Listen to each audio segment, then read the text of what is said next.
Sir काय नेमका प्रकार झाला होता या प्रकरणामध्ये, संपूर्ण प्रकरणामध्ये? नोव्हेंबर-डिसेंबर महिन्यामध्ये नैसर्गिक आपत्ती संदर्भामध्ये शासनाकडून जे अनुदान प्राप्त झालेलं होतं, काही घनसावंगी आणि अंबड ह्या तालुक्यांमधल्या काही ठराविक गावांमध्ये अनुदान वाटपासंदर्भामध्ये काही तक्रारी प्राप्त झालेल्या होत्या.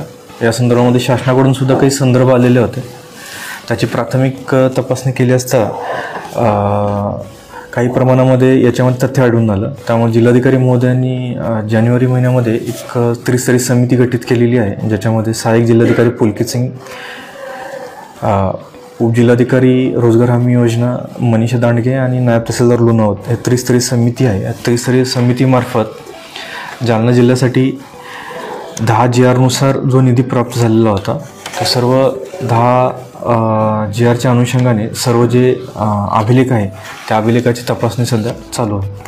बरं, ज्यावेळी ह्या लॉग इन आणि पासवर्डचा गैरवापर झाला त्यावेळी जिल्हा प्रशासनाला किंवा संबंधित तहसीलदार आहे त्यांना काही कल्पना होती? आता ही समिती याच्यामध्ये चौकशी करायला लागलेली आहे. समिती सर्व रेकॉर्ड कॉल करायला लागलेली आहे. त्याच्यानंतरच ज्यावेळी समितीचा रिपोर्ट आपल्यासमोर येईल तेव्हाच याच्यामध्ये खात्रीलायक काही भाष्य करता येईल.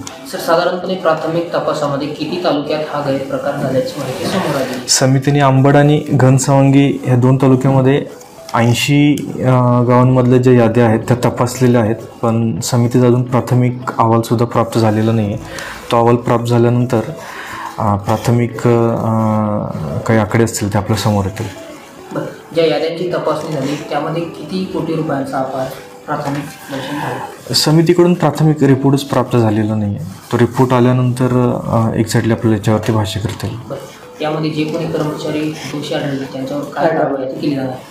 आता हे जे नैसर्गिक आपत्ती आहे, अतिवृष्टी आहे, अवकाळी पाऊस आहे, याच्यामध्ये जे पिकांचं नुकसान झालेलं आहे याच्या पंचनामे जे आहेत ते कृषी विभागाचे कर्मचारी आहेत, त्यानंतर ग्रामसेवक आहेत, तलाठी आहेत, हे संयुक्तरित्या याची पाहणी होते आणि पंचनामे तयार होत असतात.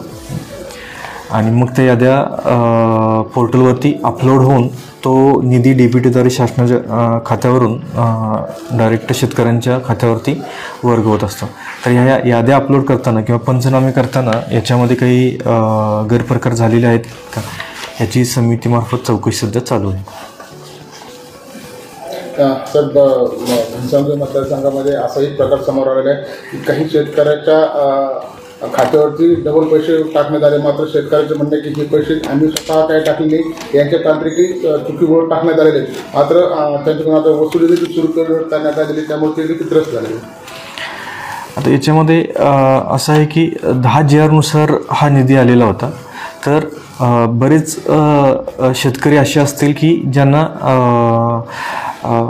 एकापेक्षा जास्त GR नुसार ते पात्र ठरलेले असणार आहे, त्याच्यामुळे त्यांच्या खात्यावरती ते पैसे जमा झालेले असतील. पण एकाच GRच्या संदर्भामध्ये जर एखाद्या शेतकऱ्याच्या खात्यावरती एकापेक्षा जास्त वेळा जर निधी झालेला असेल, अशा बाबी जिथे निदर्शनास आलेल्या आहेत तर तिथेही रिकव्हरीची प्रक्रिया चालू आहे.